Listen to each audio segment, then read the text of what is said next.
Credit scores are just as important now in 2024 as they've ever been. Why? Because rates are higher, and the better your credit score is, the lower your interest rate is going to be. So in this video, we're going to talk about ways to improve your score 50 to 100 points over the course of 1 to 3 months. Whether you're a first-time home buyer, whether you're an experienced home buyer, you need to have great scores because that allows you to get more programs and better pricing. And there's 5 things you have to do, that you just have to do, to be able to improve those scores. And so we're going to go over each one of those in a minute here, and stay to the end because I got you 2 professional ninja hacks that are really going to move those scores quickly. I use them all the time and they work like charms. So let's kick off this rodeo right now.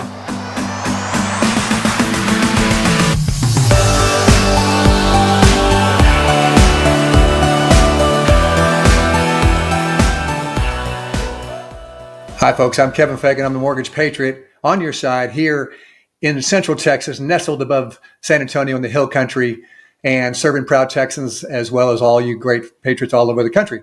So today, another important topic, credit scores, because that is the driver, one of the drivers of getting any kind of loan. You have income, you have assets, and you have credit scores. Those are your 3 main drivers. And the good news is that's probably the one you can affect the most. You know, you have a certain salary, that you can't change necessarily. You have a certain amount of savings. You can improve that over time. But the credit scores are something you can impact right away and move dramatically, like we say in this video, from about 50 points higher to 100 points higher within a short amount of time, meaning about 1 to 3 months.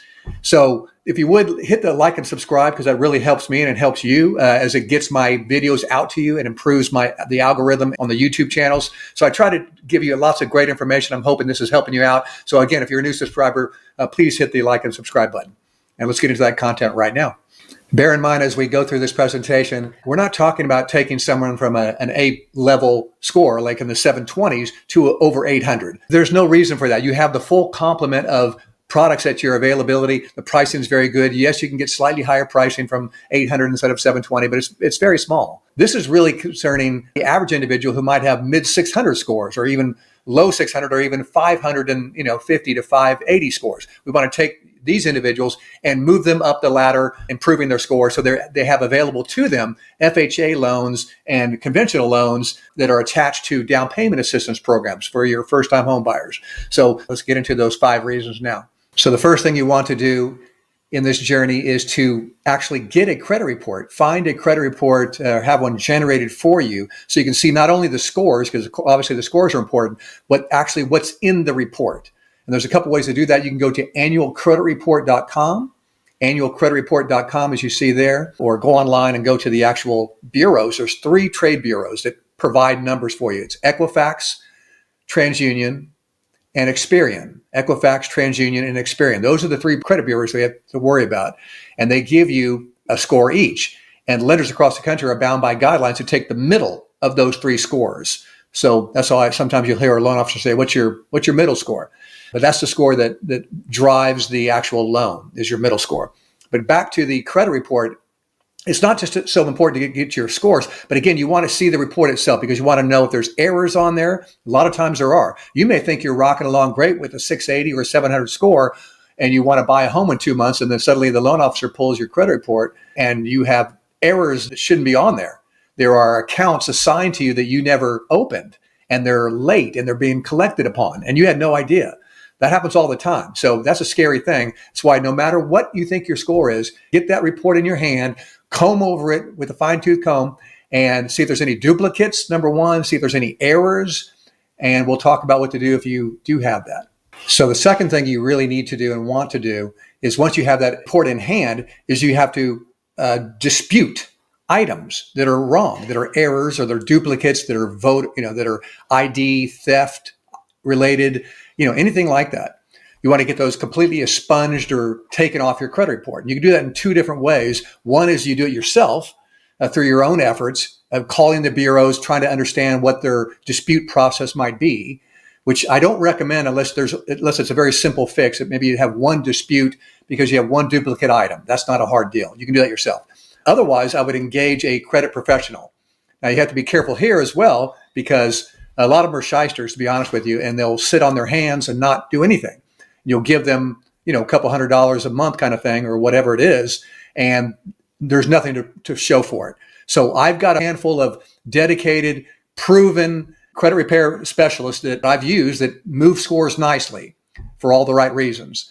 And typically how they get paid is you're putting about $100 up front to start the process, engage them on an advice on what they're going to do, and then you get billed about $100 a month thereafter until the problems are solved. It might only take 1 or 2 months. It might take 3 or 4 months, but it's the best money you'll ever spend. In fact, if you do the math, getting a better credit score and having a 1 percentage point increase or lowering on your loan, on a $300,000 loan, saves you about $70,000 over the course of a lifetime. So it's worth spending $200 or $300 to save $50,000, $60,000, $70,000 with better interest rates and better programs for you. So consider that. The third thing you're going to want to do and need to do is reduce the amount of credit that you have outstanding. It's called credit utilization. As I show you this chart here of how scores are calculated, the actual algorithms that these bureaus use, 35% is the biggest chunk, and that's your credit history, meaning are you paying on time? You can control that, obviously, just pay your bills on time. That factors into your scores more than anything. But the second one down is your credit utilization. What's the ratio of how much you owe on any particular revolving card versus what the credit limit is? So for example, if you have a $1,000 credit limit and you owe $800, that's an 80% utilization. That's pretty high. You want to bring that down. Where do you want to bring it down to? You want to bring it down to at least 30%. So you want to get that balance down to 300 in our example. If you can afford to do better, get it below 10%. 10% is the scores really pop. But either way, you're going to move those scores nicely, and I can show you roughly the best balance of what to pay down and how far to pay it down. So now you've reviewed your credit report, you've disputed some items, either through your own efforts or through the efforts of a credit repair company that I can help you with. You've lowered your credit utilization to hopefully below 30%, if even better, below 10%, like we talked about. All that's going to help dramatically. Now let's supercharge this. We're going to add trade lines to your credit report that you already have that are not being reported. What does that mean? Well, you're renting right now.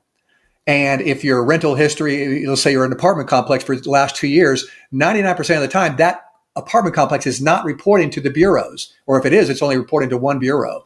So you want that trade history that's being wasted to be put on your credit report. And there's an easy way to do that. I have a service that can do that for you. And it's cheap. It's like $50 to $75, depending on if you're a single renter or a double renter. And use my promo code, you save you some money on that. I can send you that. But that's going to take your rental history. Let's say you've been living in it for 2 years in an apartment. They're going to take that 2-year rental history. They're going to add it to your trade lines on your credit report. And voila, now you have more trade history. You have more credit history, and it's all good. Your scores go up immediately within like 2 to 3 weeks. Once it first gets reported to the trade bureaus, you're going to see your score go up 20, 25, 30 points right away. It works every time, 100% of the time. Fail-safe method. Okay, ninja hack number 1. I'm going to give you ninja hack number 2 right now. Okay, ninja hack number 2 that's going to move your scores dramatically and very easily if you can find the right situation, and that is through the use of an authorized user. What does that mean? If your spouse, parents maybe, if a relative has a credit card that has a long history to it, let's say at least 3 to 5 years, and their utilization is low, so in other words, they might have a $1,000 credit limit, balance is $100, or even $200, you can piggyback off that card through the use of being an authorized user. As long as you get permission, obviously, from your relatives, your family, or whomever you're going to be joining forces with, is you tell them, I would like to be an authorized user on your card. I do not want the card. I do not want to be issued a card. I will not use the card. I'm just going to piggyback off of your history. And then as soon as my loan is approved, we're going to cancel that authorization. All they need to do is just call that card company up, be it Bank One, be it Chase, whomever, as long as that card accepts authorized users, and most of them do, and they're going to give them your information. And then wham, bam, their history on their trade lines is going to be transported onto yours as well. So now you have added a new trade line, just like on the rental history, you're adding a new trade line, but this time it's somebody else's history. And that's perfectly legal. It's called authorized user. This absolutely works. Absolutely moves your scores quickly. So with both the rental history and authorized users, some combination of those two, you're going to move your scores big time in a very short amount of time. So the very last thing that you must do, or in this case, do not do, if someone's reviewing your credit, make sure that they do a soft pull, not a hard pull. What is the difference? A hard pull adds to your inquiry history on your credit report, and that reduces your score. So if you do a whole lot of hard inquiries, your score is going to drop.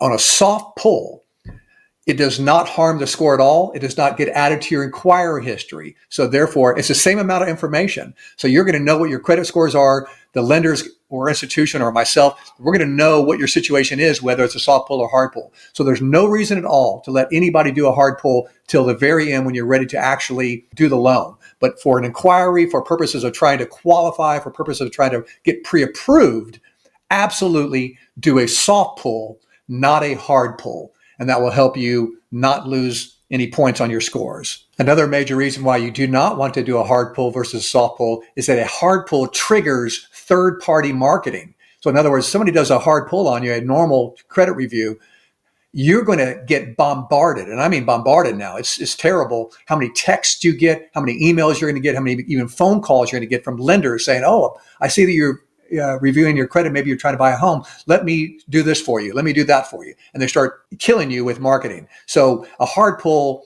does that. A soft pull negates all that. So let me help you with all this process. Let me help you review your credit report if necessary.